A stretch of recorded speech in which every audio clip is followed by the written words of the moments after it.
Hey, it's your old pal Tom here on the Tom Gulley Show. Tonight, let me tell you about the Twilight Zone. Submitted for your approval. An aging radio talk show host, in a desperate attempt to get whatever views he can in a dying format. To do so, he resorts to the one thing that manages to get him any attention at all. Old television shows. There's a signpost up ahead. Some call that line of demarcation the Tom Gulley Show.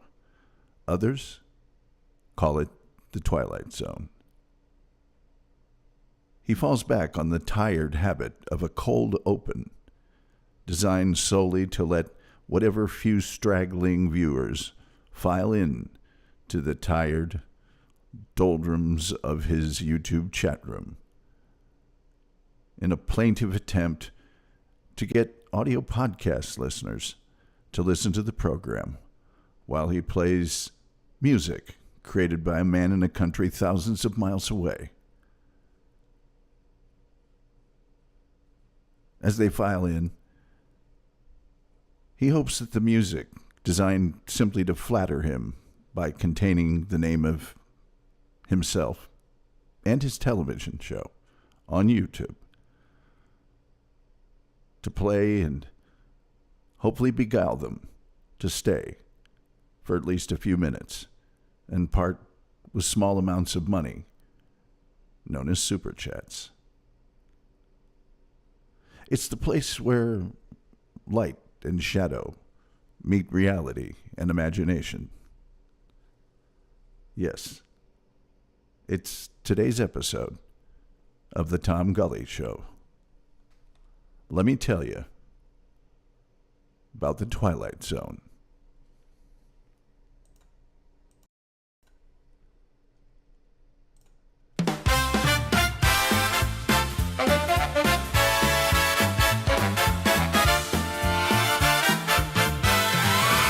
Used to spin the records on the radio dial.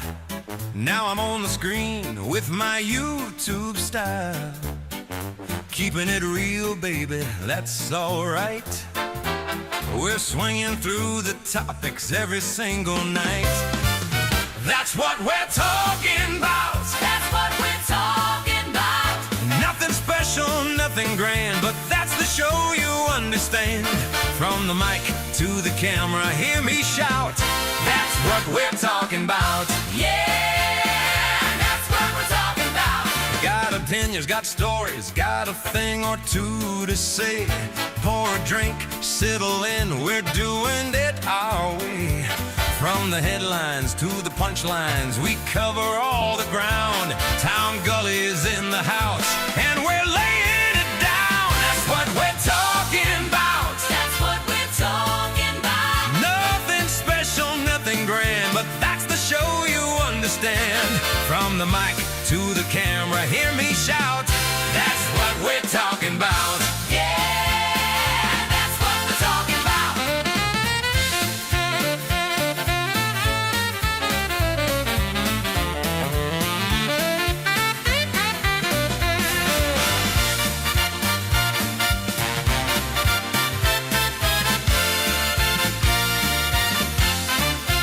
From AM waves to the digital scene, still the sharpest talker that you've ever seen. We keep it real, we keep it sharp, we keep it true. Radio days or YouTube nights, we're breaking through. With a late night broadcast or the earlier show, we're talking about everything and things you didn't know.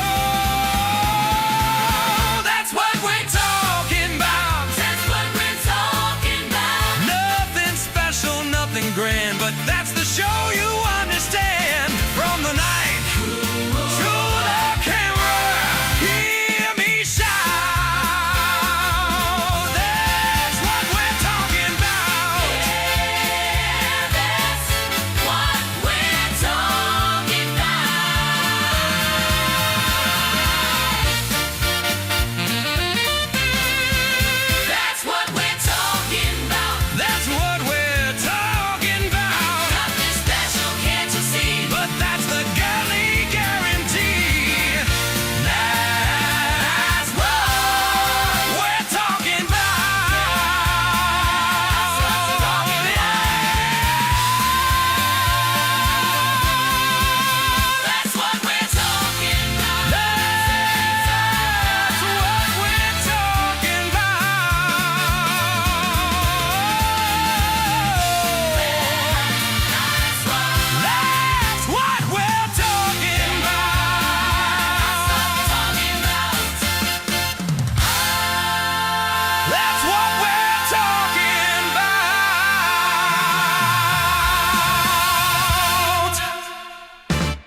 The Tom Gulley Show is back. He's putting down the track. Yeah, yeah, Tom's back. He's putting down the track. The Tom Gulley Show is back. He's putting down the track.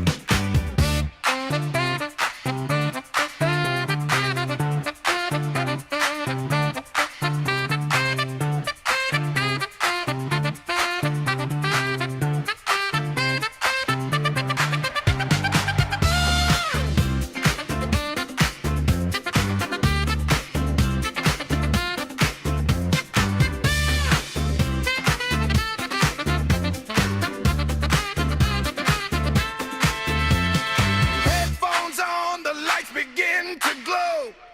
Every night he's got a story to show. From strange little moments to the things we all know. He lets it all breathe and he lets it all go. Laughter breaks through, then a pause, then a truth. From the good old days in a radio booth. Don't ask for facts, don't beg for proof. We dance in the dark to that gully groove. Yeah, yeah, Tom's back. He's laying down the facts. The Tom Gulley Show is back. He's laying down the facts. Yeah, yeah, Tom's back. He's laying down the facts. The Tom Gulley Show is back. He's laying down the facts. Oh yeah, yeah. Doesn't take much. Oh yeah, yeah. Doesn't take much. Oh yeah, yeah. Doesn't take much. Oh yeah. Tom's back. It doesn't take much. He's back. He's laying down the facts. Oh yeah, yeah. Doesn't take much. Oh yeah, yeah. Doesn't take much. Hey everybody, what's going on? What's hot? What's hip? What's happening? What's shaking? Tonight, let me tell you about the Twilight Zone, the brainchild of a genius named Rod Serling. I'll tell you why the Twilight Zone ever came into being, and it's kind of the result of a bunch of jerks that worked for network television. Without a bunch of jerks that worked for network television, there wouldn't be a Twilight Zone. I'll tell you about the equally gifted geniuses that contributed to the Twilight Zone, some of the biggest names in science fiction and fantasy, and we'll go over some of the very most popular episodes of the Twilight Zone of all time. That and so much more. Before we get going, do me a favor, like, share, subscribe, retweet, notification bell. These are absolutely free things that you can do. They only cost you a click, and they help us out so very much with the algorithm, the almighty, all-powerful, all-knowing algorithm, which is actually a controlling force in the universe that might have been the topic of the Twilight Zone at some point in time or another, if it had existed back in the time of Rod Serling. Also, if you go to our YouTube description, there are links there for all sorts of great things, including, I have included a link this week to how you can watch all the episodes of the Twilight Zone for free with our good friends at Tubi. So check that out. There's also the PayPal if you'd like to help the show out a little bit. In addition to super chats, memberships, gifted memberships on YouTube, you can do the PayPal, especially if you're listening in audio podcast form. And that's where you give the most, I get the most. And Google really doesn't get much money.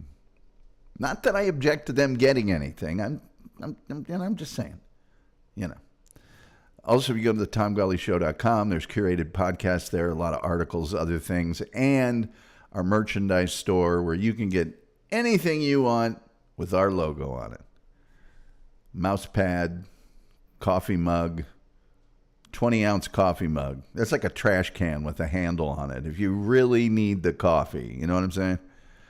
And shower curtain, whatever. There's a lot of stuff there.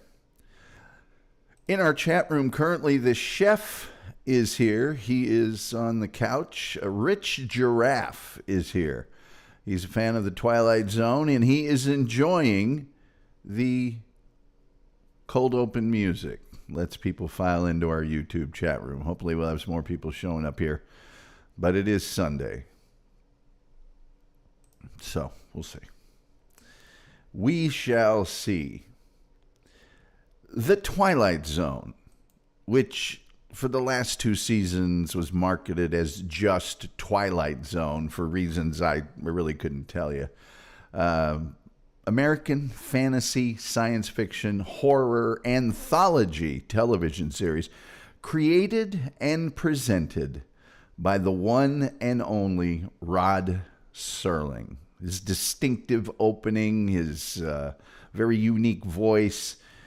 This TV show ran for 5 seasons on CBS from October 2nd, 1959 to June 19th, 1964. And this is when they were cranking out a lot of episodes every season. And I'll cover that in just a second.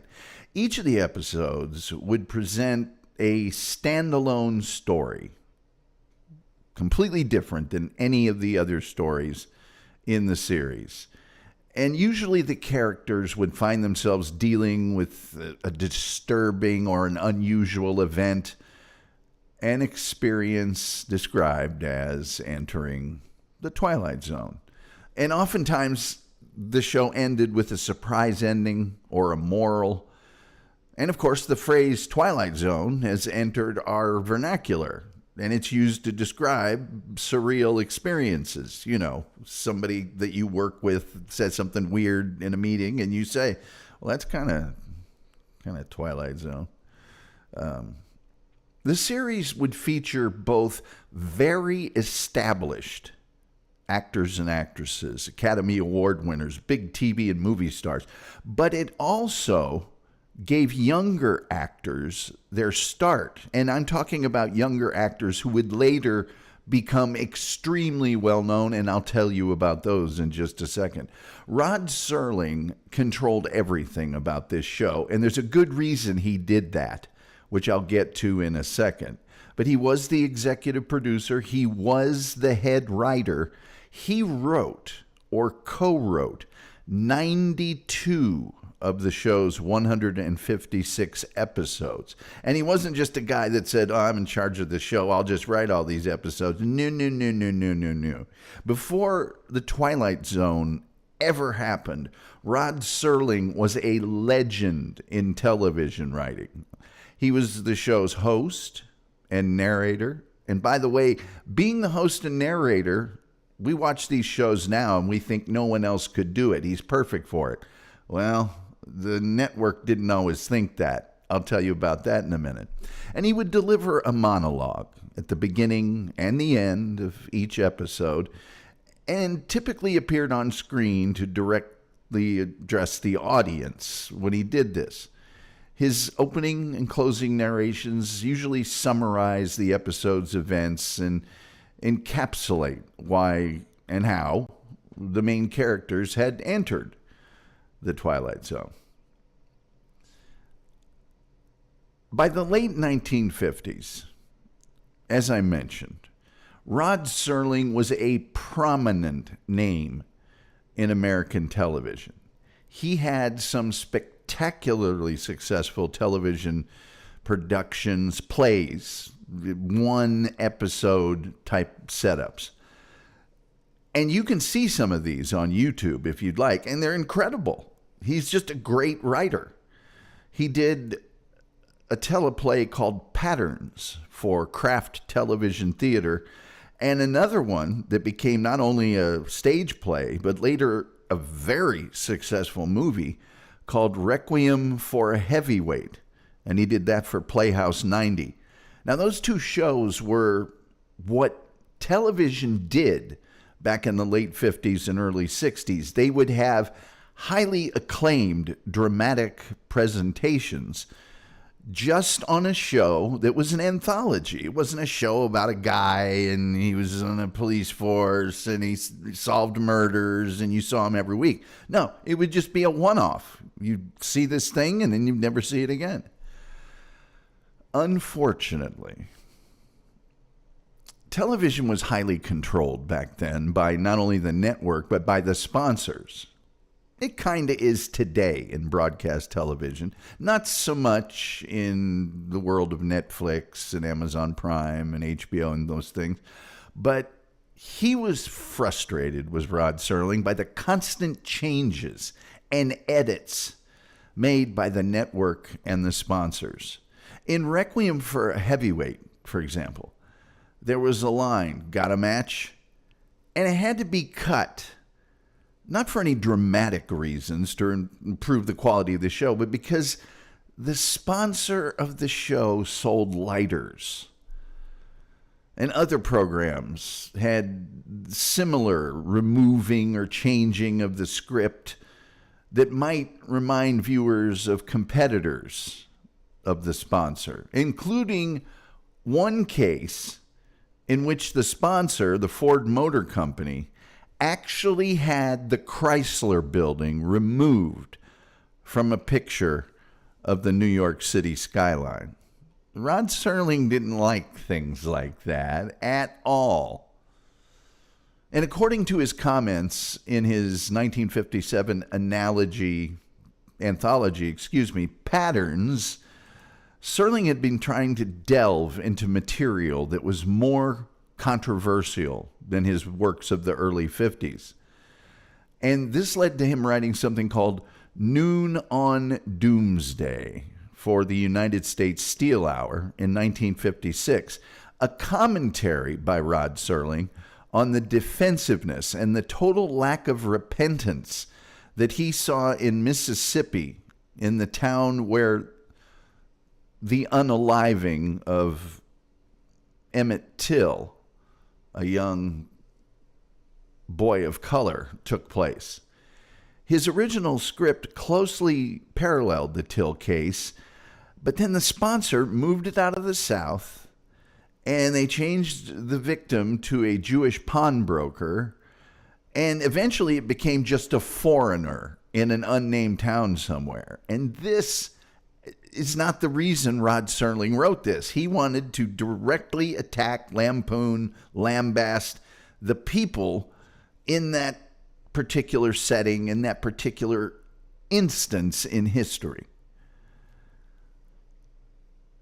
But Rod Serling was no fool.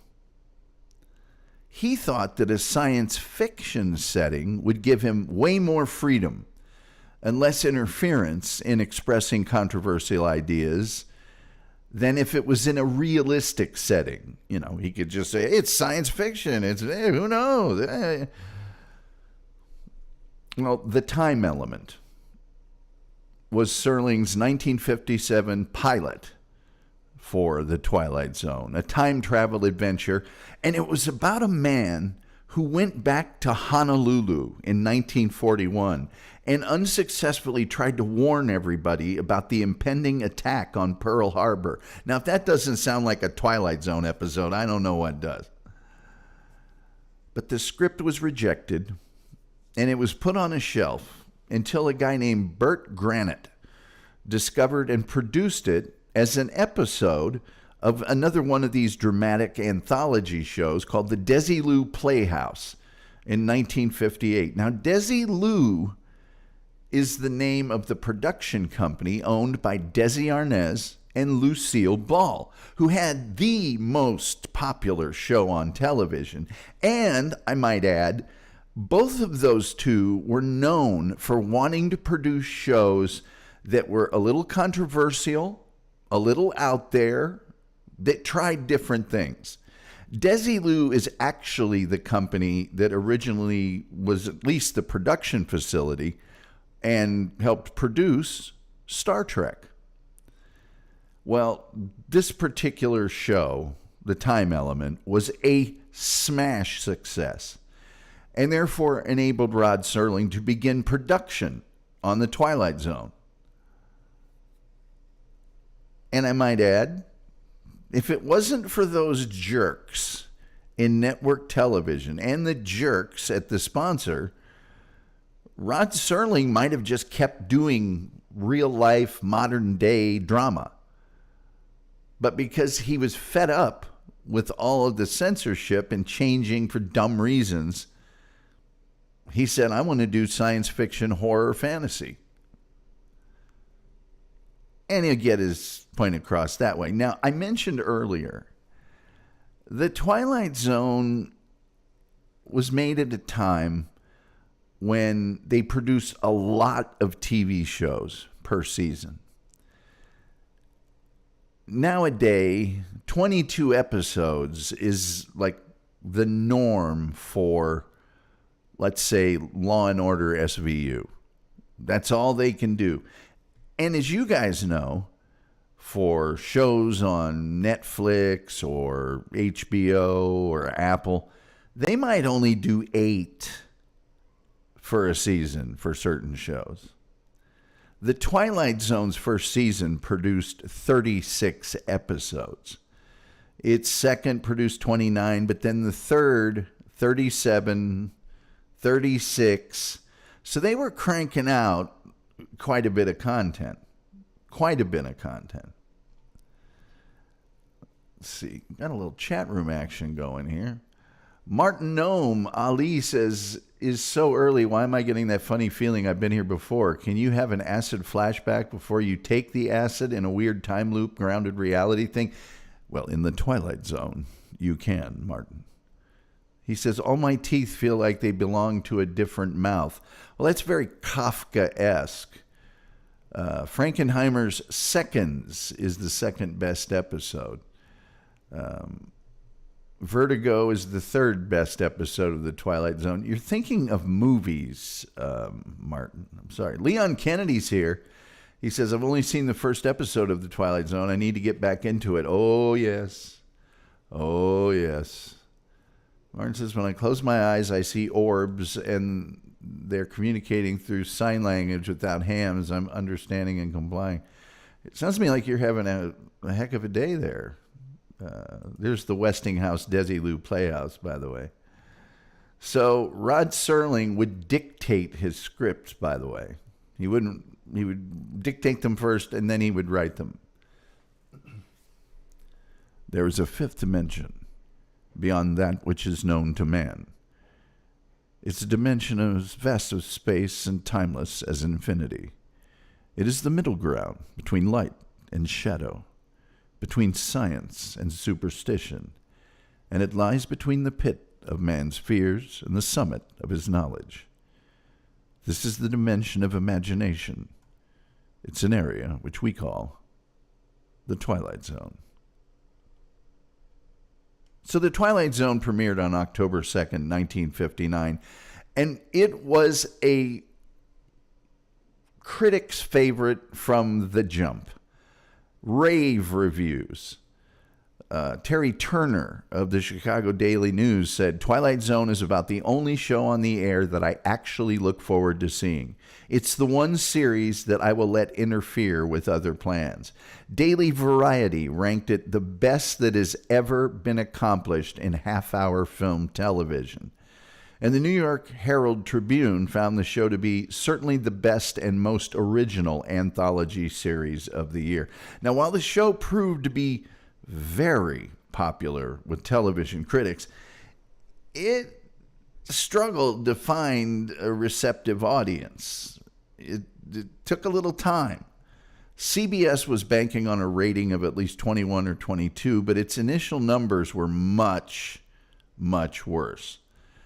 The series' future was jeopardized when its third episode, Mr. Denton on Doomsday, earned a 16.3 rating. But still, the show attracted a large enough audience to survive a brief hiatus in November, after which it started to surpass its competition on ABC and NBC and persuaded the sponsors, which were General Foods and Kimberly-Clark, to stay on until the end of the season.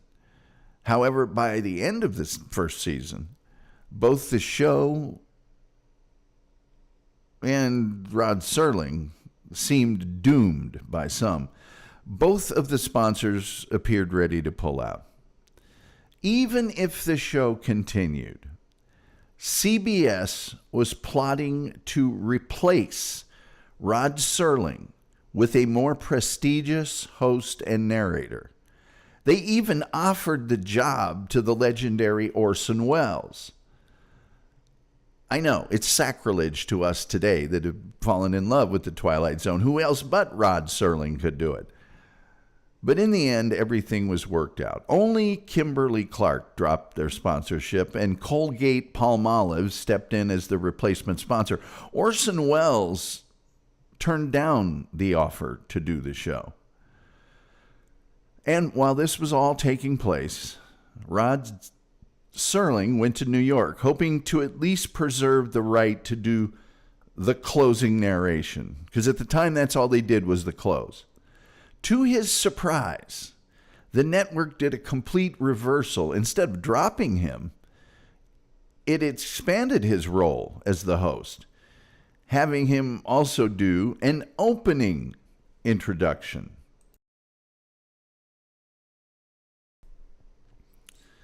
With the exception of The Chaser, the episode called The Chaser, the first season featured scripts written by Rod Serling, Charles Beaumont. Okay, now who's Charles Beaumont, you may ask? Well, he is a legendary author of science fiction, not just TV shows, but like books and short stories and things like that. And he also wrote a ton of the classic episodes of The Twilight Zone. The other writer for that first season was this guy, Richard Matheson. And Richard Matheson, you have seen a boatload of the movies that he's famous for. One of the things he's best known for is he's the author of I Am Legend, which has spawned like 3 or 4 movies.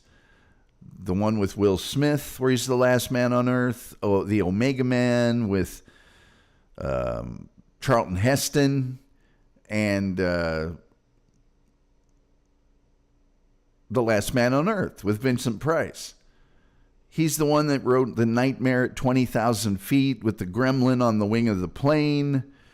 He wrote The Incredible Shrinking Man.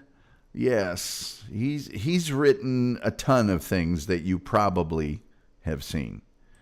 So these 3 legends were responsible for 127 of the 156 episodes in the series.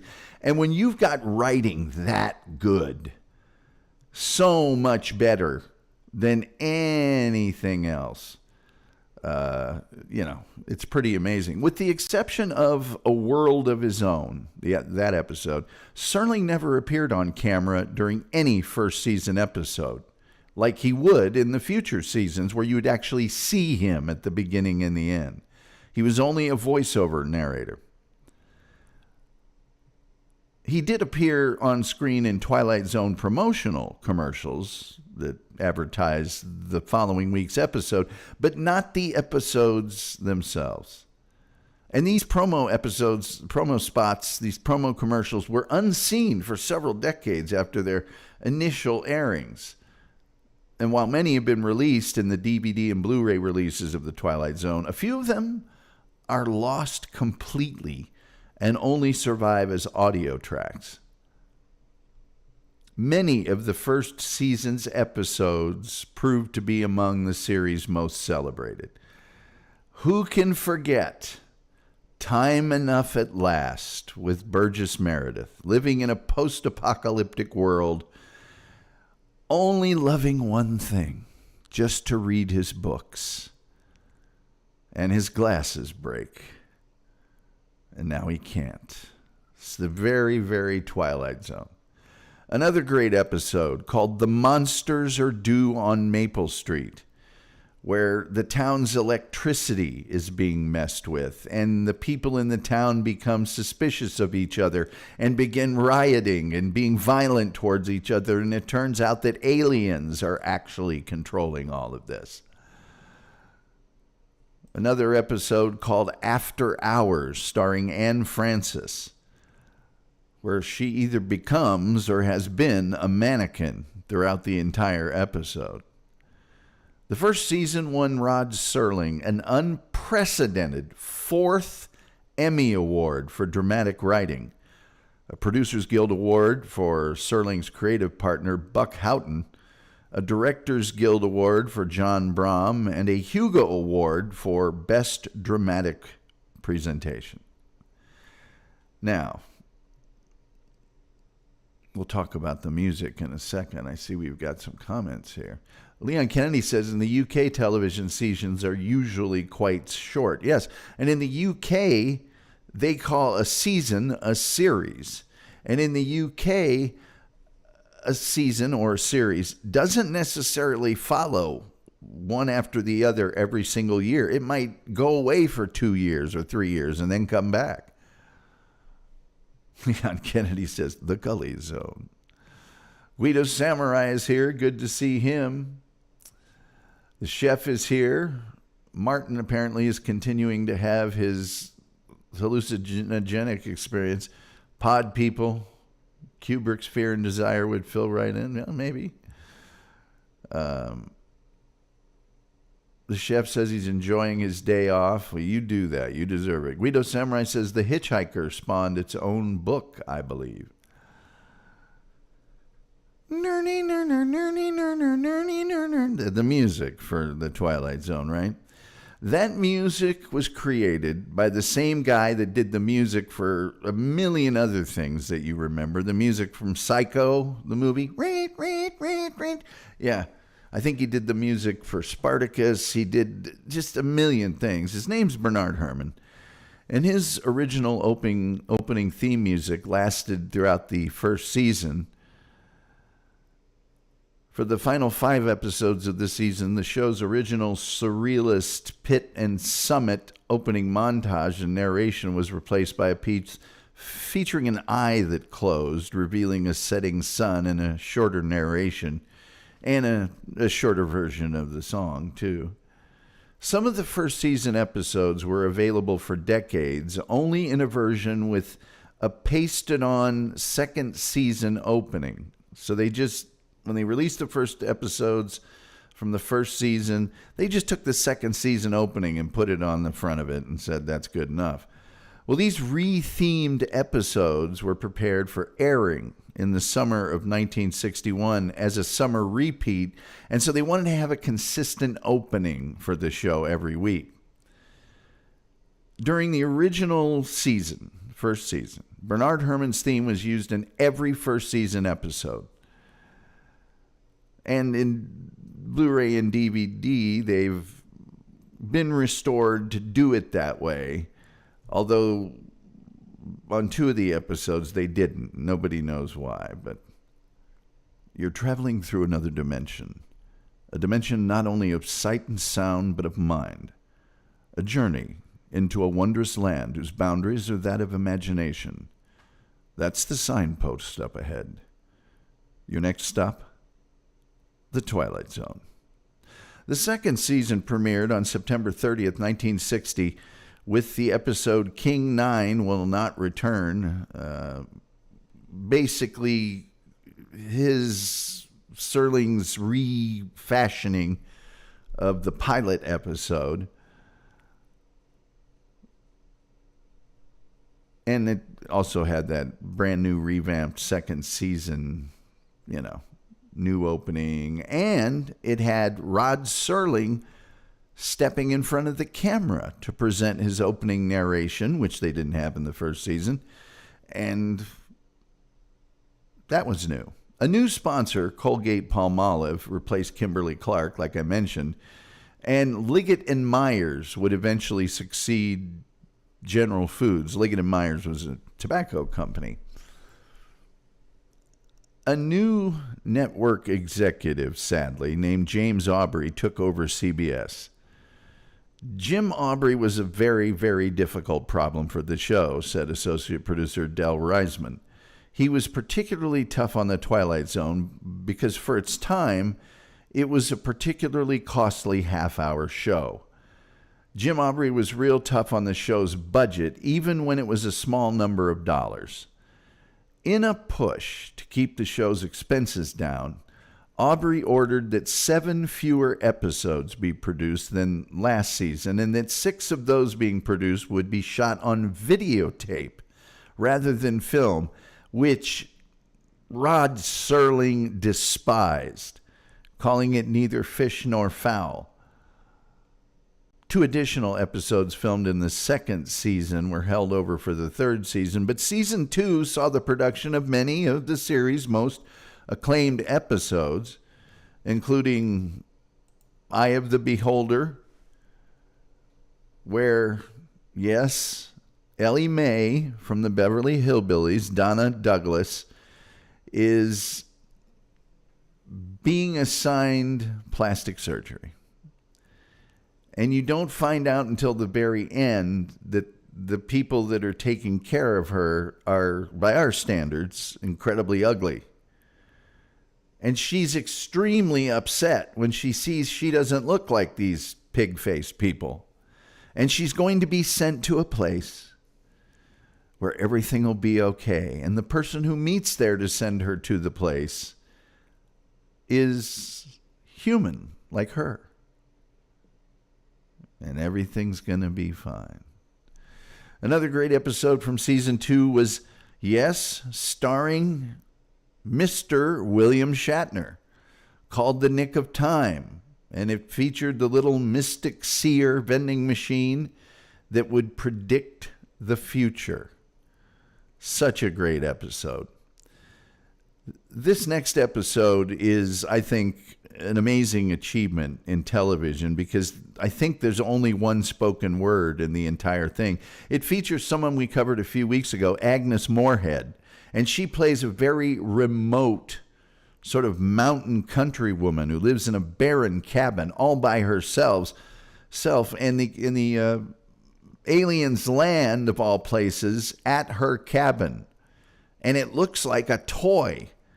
And she spends the entire episode trying to kill it, and it's trying to kill her, and et cetera, et cetera. The Trouble with Templeton is another episode that involves a little bit of time travel. And then, Will the Real Martian Please Stand Up? The trio of Serling, Matheson, and Beaumont began to admit new writers, and this season saw the television debut of George Clayton Johnson, who wrote the novel Logan's Run, if you're familiar with that.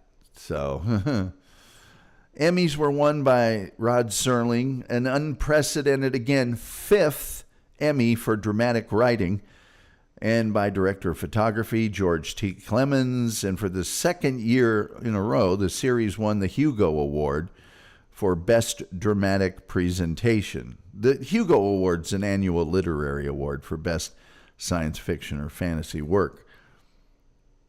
It also earned a Unity Award for outstanding contributions to better race relations and an Emmy nomination for outstanding program achievement in the field of drama. The Twilight Zone also made a little bit of history. There was a time, and the early 60s were this time, when there was a great debate about the influence of television. Remember, television really only became popular on a mass level in the mid to late 50s, so it's very, very new at the time. And people were very concerned, some were very frightened that television would have an undue effect on the society at large. A gentleman by the name of Newton Minow, who was the chairman of the Federal Communications Commission, he gave a landmark speech in 1961 called Television and the Public Interest. And he mentioned the Twilight Zone as one of the few quality television shows on the air at the time in what he called a vast wasteland of mass-produced junk. But he called the Twilight Zone dramatic and moving. And this speech, if you're into media studies and media in general, is legendary because he excoriated most of the things on television, like game shows and just schlocky bad programming. 5 weeks into season 2, the show's budget was showing a deficit. The total number of new episodes was projected at 29, more than half of which, 16 of them, had already been filmed by November of 1960. As a cost-cutting measure, 6 episodes were produced in that cheaper videotape format, which also required fewer camera movements. In addition, videotape was a relatively primitive medium in the early 1960s. The editing of the tape was next to impossible. And I've tried to edit videotape. Videotape is not easy to edit unless a computer is doing it. Each of the episodes was a camera cut, like a live TV type of production on a studio soundstage. Instead of like a movie where you film all the footage and you edit it together, what they had to do is go into a TV show and cut from camera 1 to camera 2 at the precise time and blah, blah, blah, using 4 cameras at once.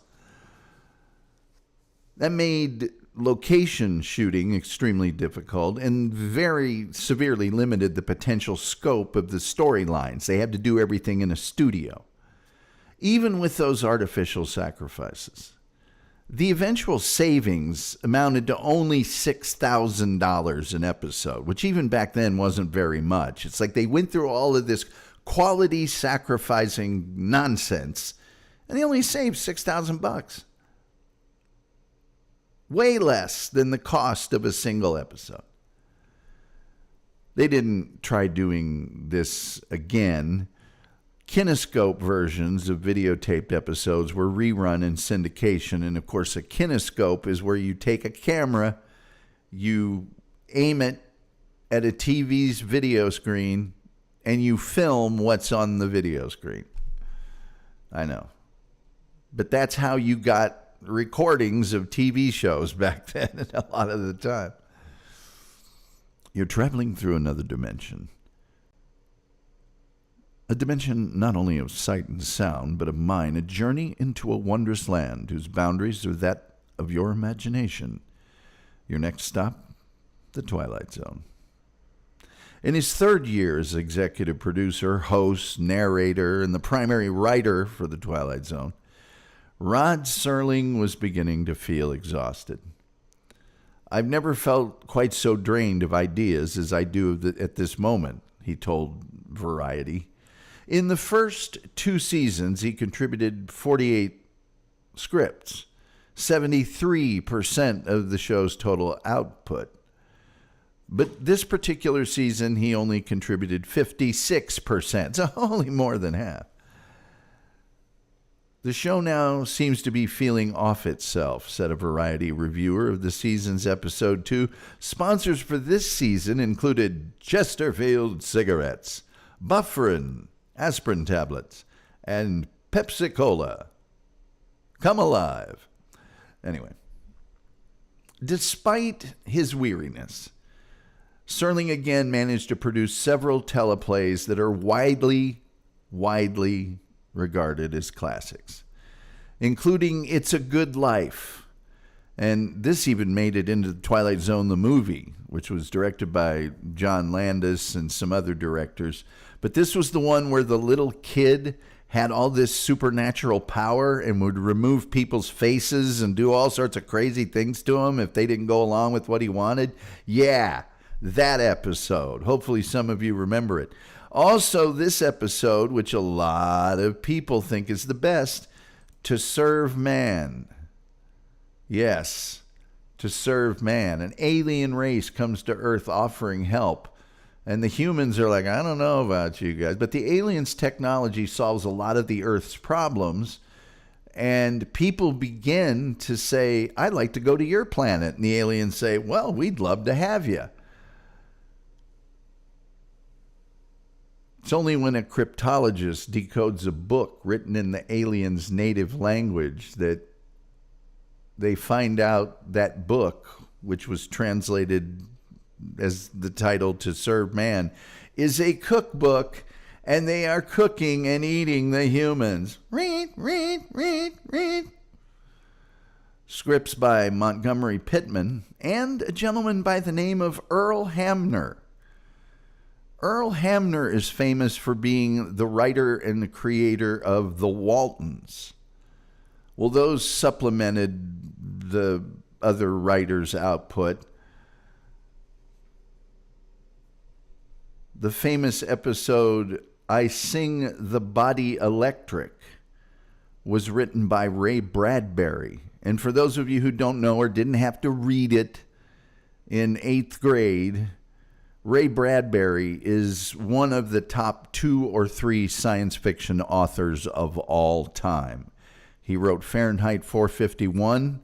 He wrote The Illustrated Man, which is a collection of short stories. Many, if not all, of his works have been made into movies or TV shows, including Something Wicked This Way Comes, and just a lot of stuff.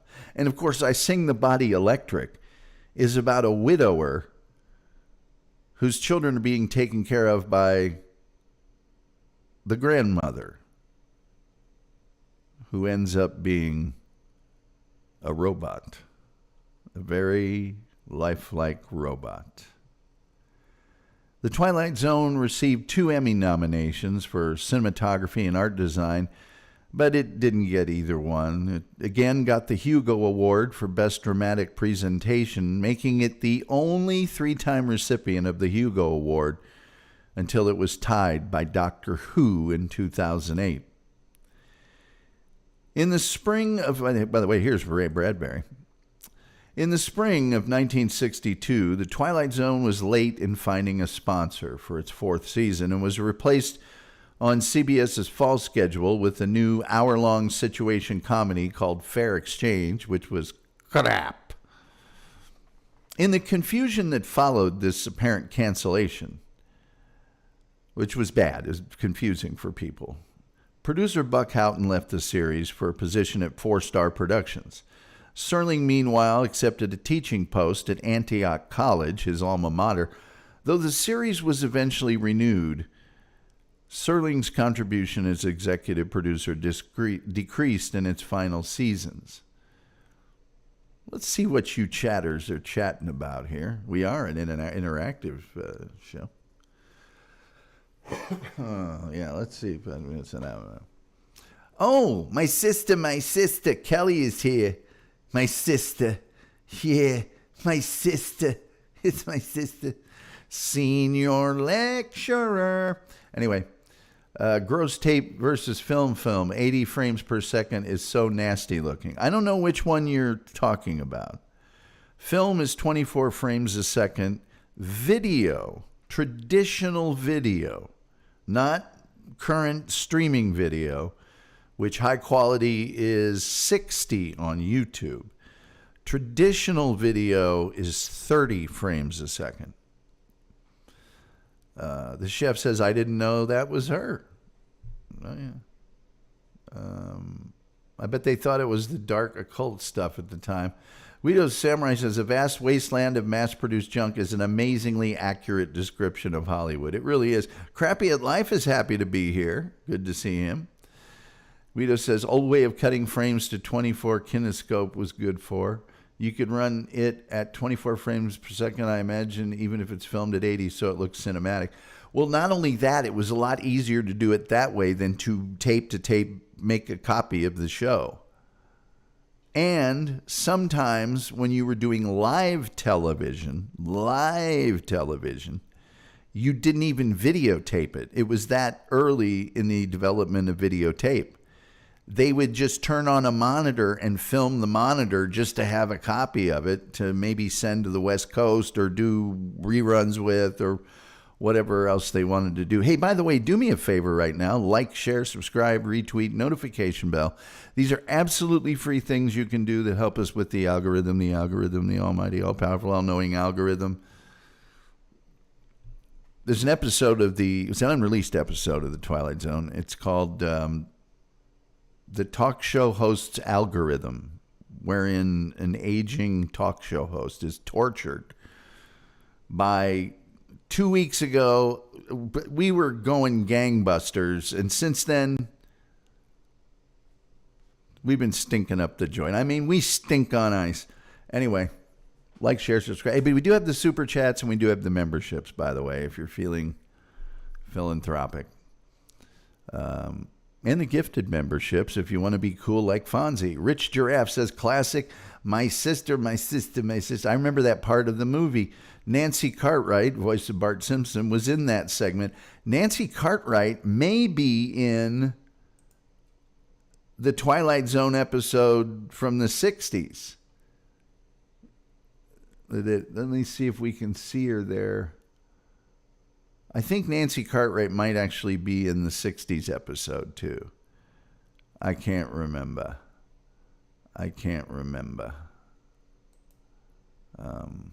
Rich says, when America was looking to the stars. What won the cinematography award? It doesn't say. I think probably just generally, although the Emmys do require you to submit usually a single episode. It may have been for the whole series. Tim Jenkins, it says, was the Tom Gulley theme song inspired by the theme song from Somebody Feed Phil? You're going to have to ask Leon Kennedy about that. He's in charge of all that. Guido Samurai says, how they used to edit is so interesting. What happened if you messed up? If you messed up, you had to try and retape it. And that was hard. I mean, a certain amount of that technology was well known, at least in principle, because back then you edited audio on tape. But audio is much easier to edit. Video has an audio track and a video track. And back then, those two things weren't always synced up together.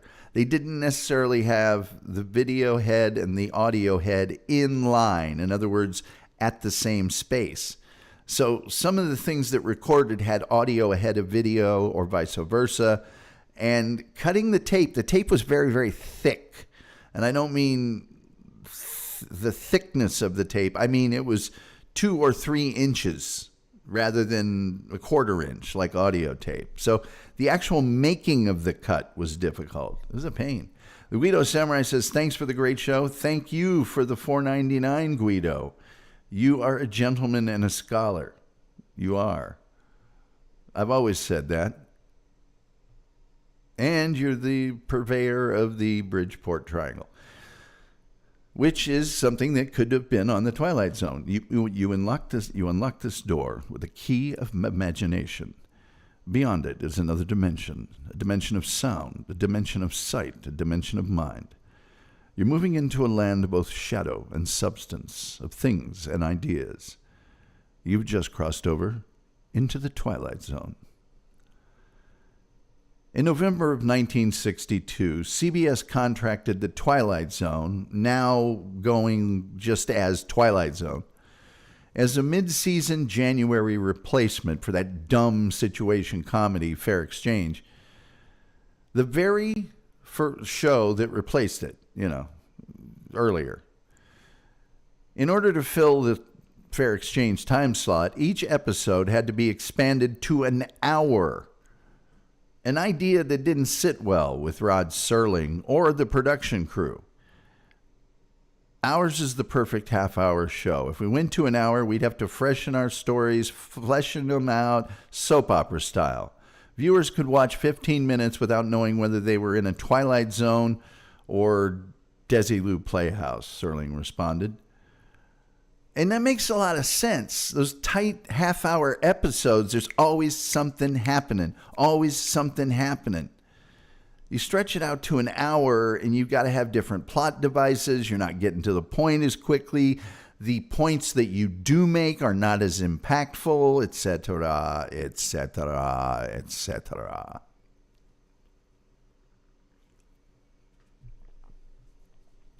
Herbert Hirschman was hired to replace longtime producer Buck Houghton. One of Hirschman's first decisions was to direct a new opening sequence, this one illustrating a door, eye, window, and other objects suspended in space. And that might be the best opening, to be honest with you. To be really honest with you, I think maybe I personally like that one the best. His second task was to find and produce quality scripts. Sponsors included Johnson & Johnson. Now, this season of The Twilight Zone once again turned to the reliable trio of Rod Serling and Richard Matheson and Charles Beaumont. However, Serling's input was limited this season. He still provided the majority of the teleplays, but as executive producer, he was virtually absent. And as host, his artful narrations had to be shot back to back against a gray background during his very infrequent trips to Los Angeles. Due to complications from a developing brain disease, Beaumont's input also began to diminish significantly. Additional scripts were commissioned from Earl Hamner Jr., the Waltons guy, and Reginald Rose to fill in the gap. And he was a playwright, screenwriter, very influential in anthology programs of the time. He was money in the bank. They knew he could do it. With 5 episodes left in the season, Herbert Hirschman received an offer to work on a new NBC series called Espionage and was replaced by the guy he replaced, Burt Granit. Burt Granit, the guy that had actually done the first script that got the show started. Among his first assignments was on Thursday We Leave for Home, which Rod Serling considered that season's most effective episode. There were Emmy nominations, Hugo Award nominations. On Thursday We Leave for Home is the story of a very bleak outcropping of people that were trying to pioneer on another planet. And it was rough going for those people. They were actually kind of suffering. And they had to live in a way that was very, very Spartan. And the guy at the top had to be in control of everything. And the food was rationed. And it was tough. Well, they find out that they're going to get to go home.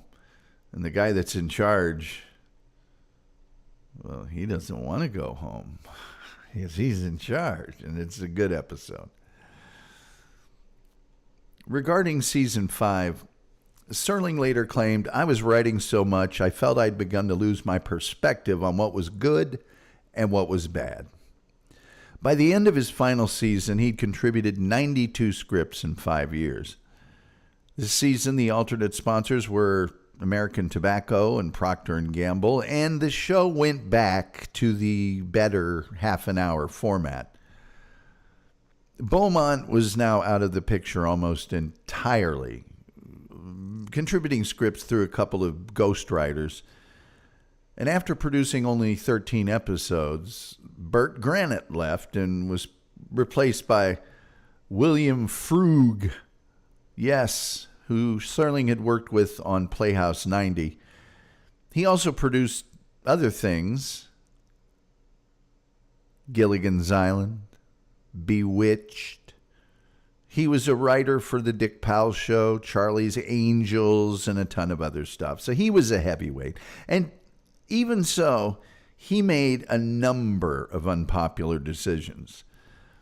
First, by shelving all the scripts purchased under his predecessor's regime, including Richard Matheson's The Doll, which was nominated for a Writers Guild Award when it was finally produced in 1986 on Amazing Stories.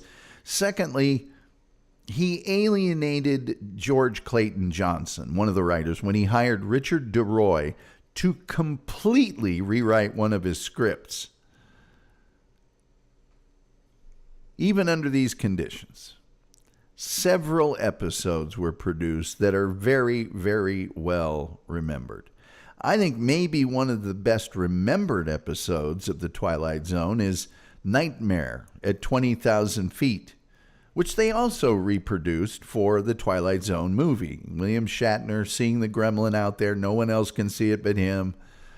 Yes. Another great episode, A Kind of Stopwatch, where a man finds out that the stopwatch he owns will literally stop time. And for those of you watching on YouTube, sorry, audio podcast people, you can see him in what looks to be a bar where everyone else has frozen still in time, and he's the only one moving about and such. The Masks, of course. This is the one where people are arriving for their inheritance and they're required to wear a mask, and turns out those masks have misshapen all of their faces. Although this season received no Emmy recognition, An Occurrence at Owl Creek Bridge, a 1962 short film which was modified slightly for broadcast, received the Academy Award for Best Short Film in 1963. It's based on the short story of the same name by Ambrose Bierce. Now, you might have had to read that in 8th grade, by the way. Serling introduces it at A Haunting Study of the Incredible from the Past Master of the Incredible. I'm going to go ahead and mention a couple shows that are my favorites. Guido Samurai says, yes, I couldn't edit in 1965. Nope. Yeah, it was not easy. The chef says hello to the senior lecturer. And the chef has been a member of the show for 16 months. Thank you so much. Very much appreciate that. Our membership is like, I think it's $2.99 a month. Wade Curtis says H2BH for this one. This was one of my favorite shows growing up. Well, I think even still to this day, they have a marathon of the Twilight Zone on New Year's Day or New Year's Eve. It's one of the shows that's really popular for that. Guido Samurai says, making us all want to rewatch it. Well, for your convenience, in the YouTube description and on our audio podcast description, I have included the link to Tubi's page for the Twilight Zone, so you can watch all the episodes for free. Wade Curtis says, The Mirror with Peter Falk was my favorite. He essentially plays a Castro. The senior lecturer, my sister. She says William Shatner and John Lithgow poked fun at the fact that they played the same role in the show and movie respectively when they met up on the show Third Rock from the Sun. I do remember that. Rich Giraffe says, that's what I did on New Year's. Yeah, that's kind of, it was a comfort to know the Twilight Zone's always around on New Year's, isn't it? There's two shows I'm going to mention that I didn't mention earlier. One is called A Short Drink from a Certain Fountain. And that one stars, yes, my fiance. Well, she's not my fiance, but she did ask me to marry her when I interviewed her this past May. I'm going to try and see if I can get another interview with her coming up here. And that is the legend, the greatness of Ruta Lee. And I love that episode. And if you see any television episode with Ruta Lee in it, it's going to be one of the best episodes of that series. She's that good. There's another amazing episode, absolutely amazing episode that I've never forgotten. And I'm going to watch it today. It's entitled Just Two, TWO. And it's about a bombed out post-apocalyptic city and two people, one man, one woman, wearing military clothing from opposing sides. Now, they're both struggling to survive. Just finding food is almost impossible. But in this city, there's propaganda about the other side and how awful they are. And it's a story about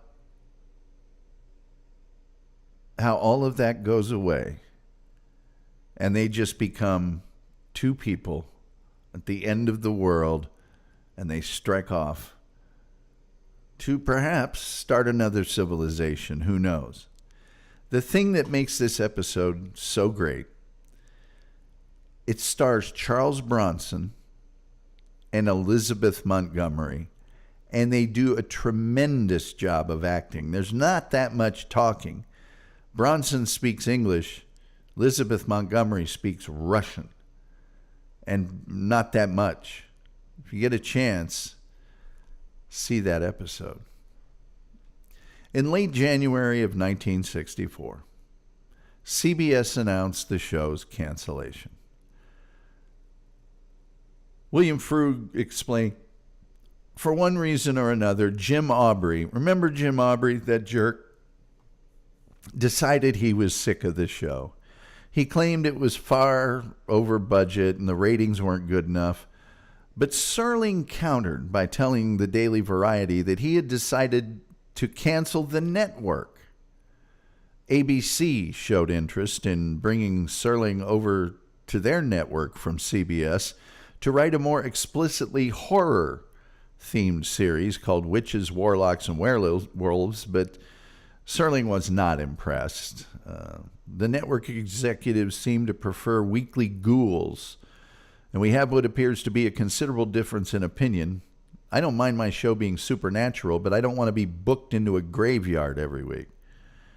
Shortly afterwards, Serling sold his 40% share in the Twilight Zone to CBS, leaving the show and all projects involving the supernatural behind him. Well, until 1969, when Night Gallery debuted. Being an anthology series with no recurring characters, The Twilight Zone featured an array of guest stars, some of whom appeared, like William Shatner, in multiple episodes. The show features early performances from actors who became famous, as well as actors who were already famous, like, yes, our friend, I did a show about him, I told you he's everywhere, the ubiquitous John Dehner. Yes, but also actors who were not yet famous. Bill Bixby, Morgan Brittany, Charles Bronson that we mentioned, Carol Burnett, Donna Douglas, Ellie Mae from, yes, the Beverly Hillbillies, Robert Duvall. Yeah, Robert Duvall, Buddy Ebsen, Peter Falk, who someone just mentioned, Joan Hackett, Dennis Hopper. Oh, I don't know, famous director now. You know him as Opie, Ron Howard, Jim Hutton, Jack Klugman, Martin Landau, Cloris Leachman, Elizabeth Montgomery, we mentioned, Billy Mooney, who played the evil kid in that It's a Good Life episode, Julie Newmar, Batman fame as Catwoman, and who, by the way, I've shown it on the show before, sent me an autographed picture. Leonard Nimoy, Robert Redford, Burt Reynolds, Telly Savalas, William Shatner, George Takei, Jack Warden, Jonathan Winters. Yes. And you guys know I love old school character actors. So I'm going to mention some of those. And I know a lot of people won't remember these names, but you always got to remember these people from early television that were just, as the producers of Maverick called John Dehner, they were money in the bank. John Dehner was money in the bank because he showed up, he put on an amazing performance and knew every line perfectly. John Dehner, Betty Gard, Nancy Culp, who you'll recognize from the Beverly Hillbillies as Miss Jane, Albert Salmi, who is the heavy in so many TV shows and movies. He's the guy in that great episode of The Fugitive, Angels Travel Down Lonely Roads. That's the nemesis of Richard Kimball, Vito Scotti, Harold J. Stone, who you might remember from the movie The Sting, Estelle Winwood, actor Robert McCord appeared in 32 episodes, although most of all of them were uncredited roles. We talked a little bit about the music. Besides Bernard Herrmann, a guy by the name of Jerry Goldsmith worked extensively on the show. And Jerry Goldsmith is probably most famous for all the music from the Star Trek movies and series. There's other famous ones that you might not know their names. Nathan Van Cleve, Leonard Rosenman, Fred Steiner, Franz Waxman. The little that guitar player was a guy named Howard Roberts. You just got to get that in there. They've actually done volumes of the music from Twilight Zone that you can buy, and if you're interested, you may. The Twilight Zone is widely regarded as one of the greatest television series of all time. In 2002, the series was ranked number 26 on TV Guide's top greatest 50 shows of all time. In 2004, it was ranked number 8 on TV Guide's top cult shows ever. In 2013, the Writers Guild of America ranked it as the third best-written TV show ever. Best written, if you're speaking English today.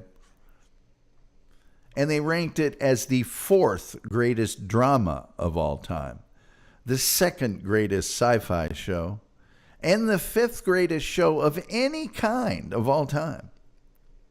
In 2016, it was ranked number 7 on Rolling Stone's list of the 100 greatest shows of all time, and it was ranked number 12 just 4 years ago in 2022. In 2024, Boston Globe television critic Matthew Gilbert stated that the show is still TV's most influential series 6 decades after it ended.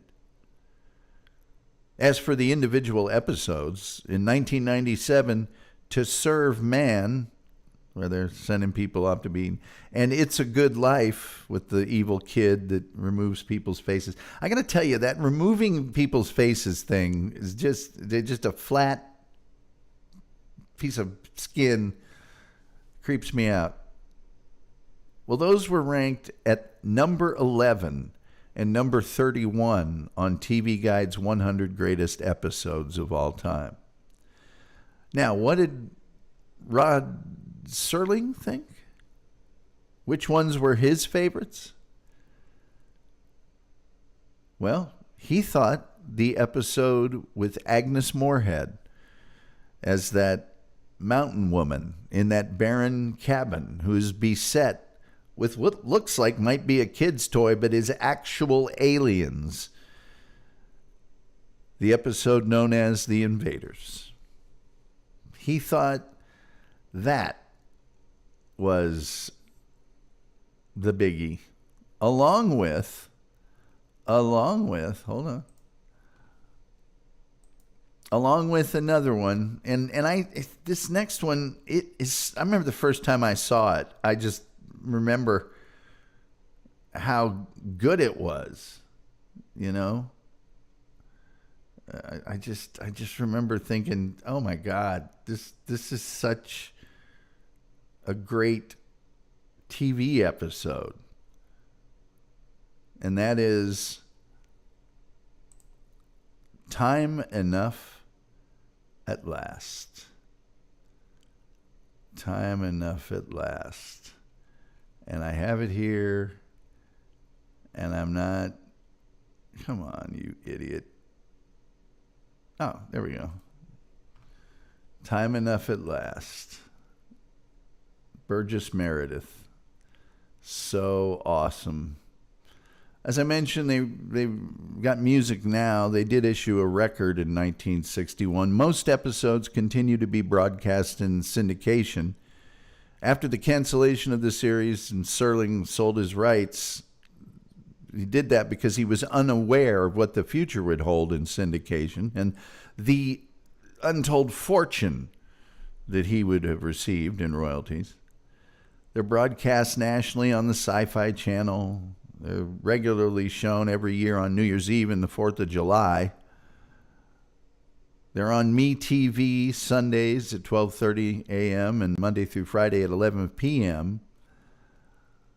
You can get them on home media in every form and format that there are. Now, in 2002, the BBC engaged a producer to license the rights from the Rod Serling estate to turn the TV series into a weekly radio drama series for BBC Radio 4 Extra, which was purchased and distributed by CBS Enterprises in the United States. The series features Stacy Keach in Rod Serling's role as narrator.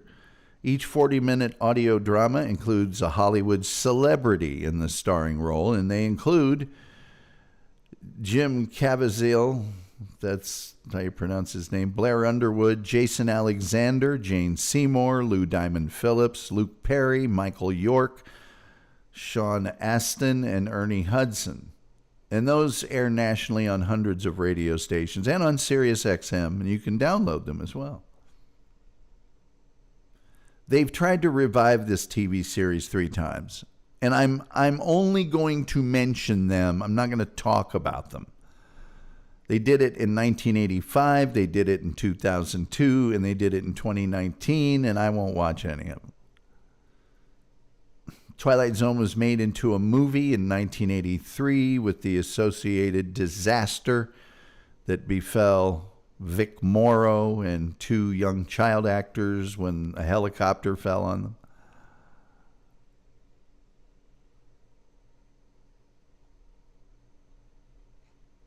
And it's often compared to another show called Night Gallery. What do you know about that? I wonder why that is. Oh, I know why. It's because of Rod Serling. What a genius he was. Oh, daggone it. Why did I close that? Why in the dang-dong diddly-doo did I close that? Hold on a second. Hold on a minute there, Babalooey. Hold your horses there, champ.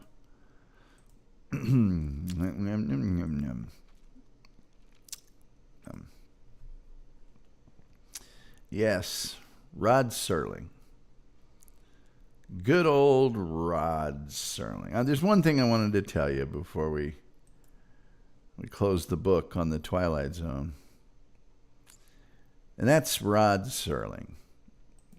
Now, Rod Serling, come on now.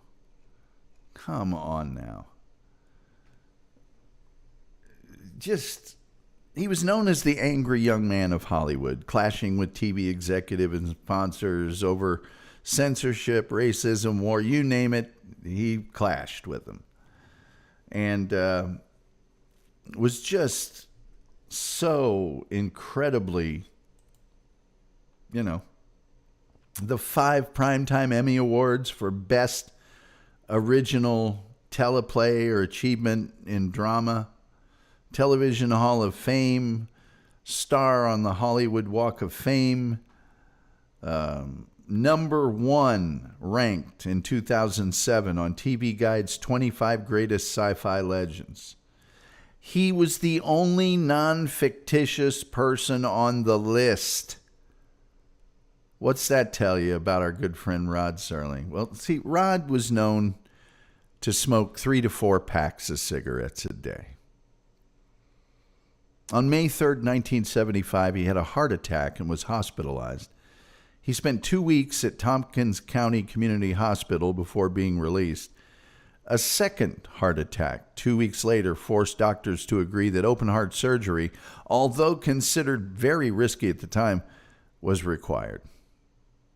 The 10-hour-long procedure was performed on June 26th, but Serling had a third heart attack on the operating table and died 2 days later at Strong Memorial Hospital in Rochester, New York. He was only 50 years old.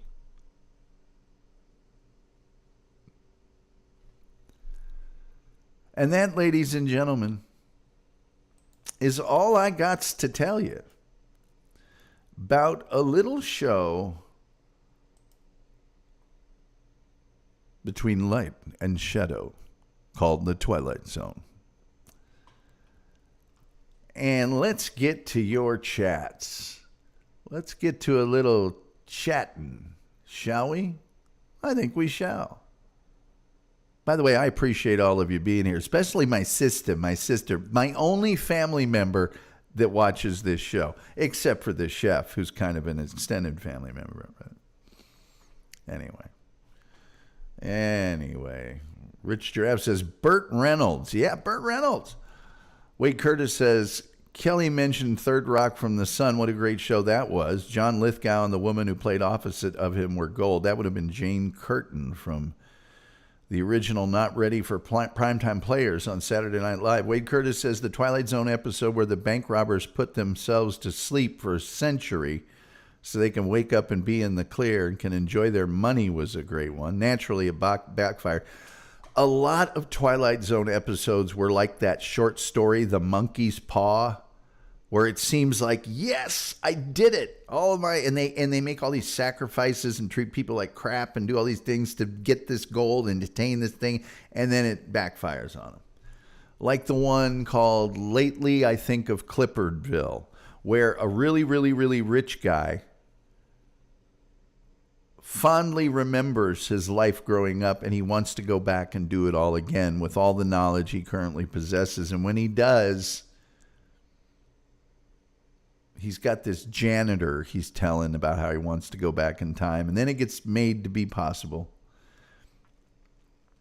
And at the end of the story, the janitor's the rich man, and he's the janitor. Anyway. Let's see.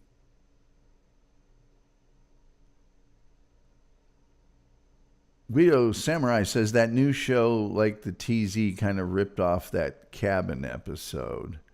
You really feel for Burgess in that one, says Rich Giraffe. You do. You feel his hopelessness and his despair.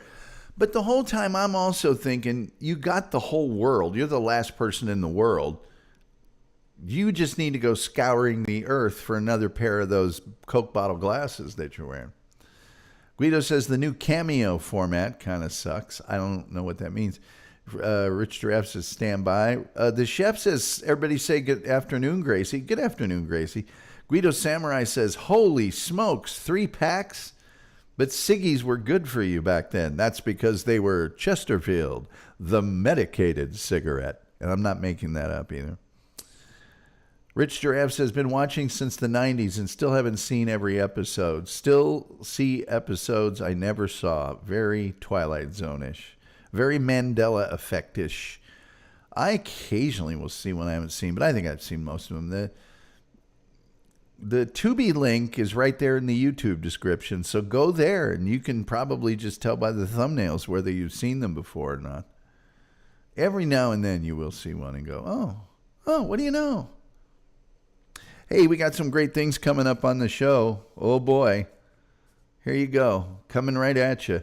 Tomorrow, Monday, Tim Curry will be the subject of the show. Tuesday, the ill-fated mission that turned out okay in the end, but it was touch and go there. Apollo 13. Wednesday, punk rock legend and drug-addicted moron Sid Vicious.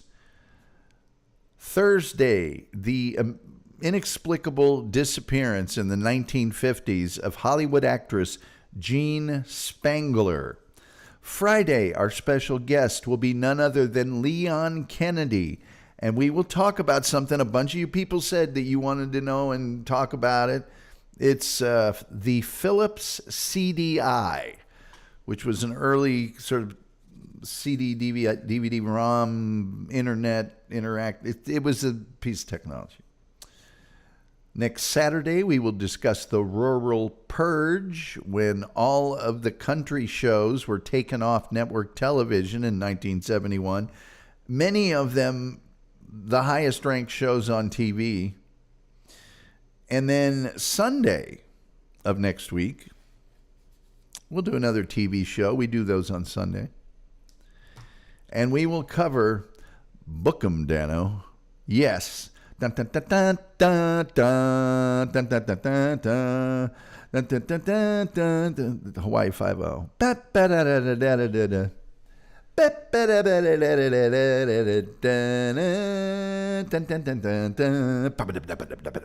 we're going to Book 'em, Dano, Jack Lord. We're going to do Hawaii 5-0. So there we go. Let me see. Ryan Paradisus says, nice tie-dye. Oh, it's not just a tie-dye, Ryan Paradisus. This is my Cobra Kai hoodie. You ain't never seen this before?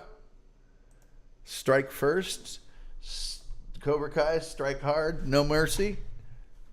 Yeah, I'm just wearing it around the house, scaring the spiders. But thank you for the compliment. Rich Giraffe says, great show today. Cheers. Thank you, Rich. Thank you, Rich. Thank you for being a rich giraffe. Unless that's just a different name and you're here under another name normally, which can happen on this show. Hey, if you're listening on audio podcast, we love you to death. Please give us a like or a comment. You can always reach me at Tom at the Tom Gulley Show. If you're here on YouTube, man, those likes are our lifeblood. We need them, and we need them bad. And the hype thing, which I still don't know how that works, but it's apparently possible. You can also sharing with your friends and saying, hey, this doofus did actually a decent show on Twilight Zone. That helps a lot. Rich Giraffe says, it's a character I'm writing. Well, that's cool. That's cool. I thought yesterday's show on Ringling and Barnum and Bailey and all was a good show, and I especially enjoyed telling you the horrifying tale of Jumbo the elephant. Jumbo the elephant, you know, pretty much star of the Ringling Brothers and Barnum and Bailey circus for forever, the most famous elephant in the history of elephants, gets hit by a train. And that's not the worst thing to happen in the story.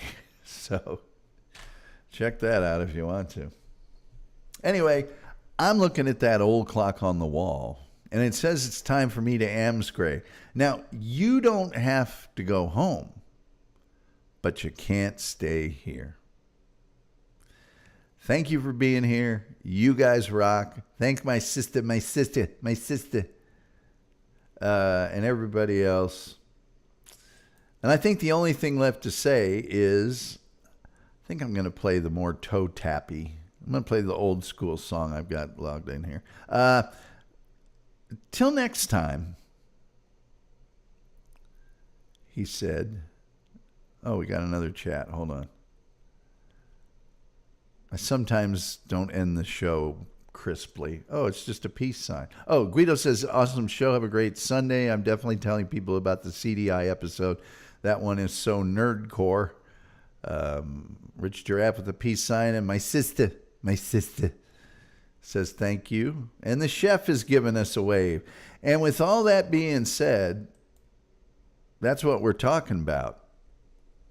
Till next time, we'll see you next time.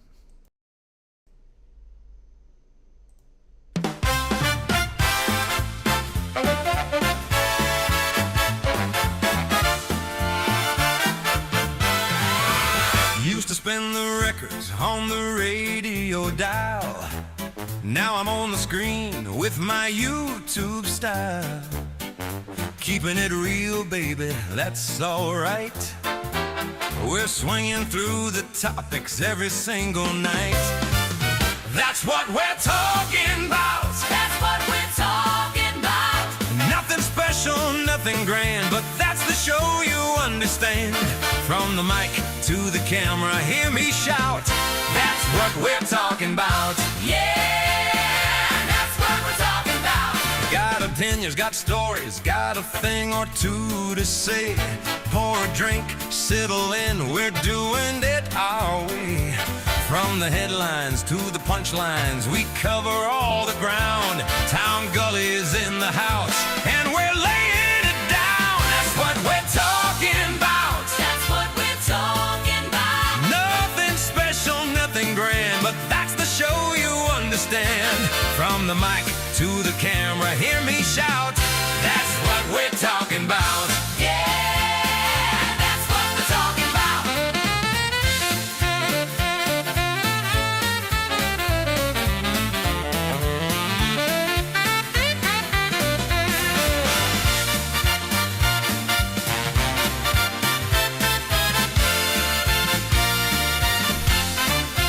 From AM waves to the digital scene, still the sharpest talker that you've ever seen. We keep it real, we keep it sharp, we keep it true. For radio days or YouTube nights, we're breaking through. With a late night broadcast or the earlier show, we're talking about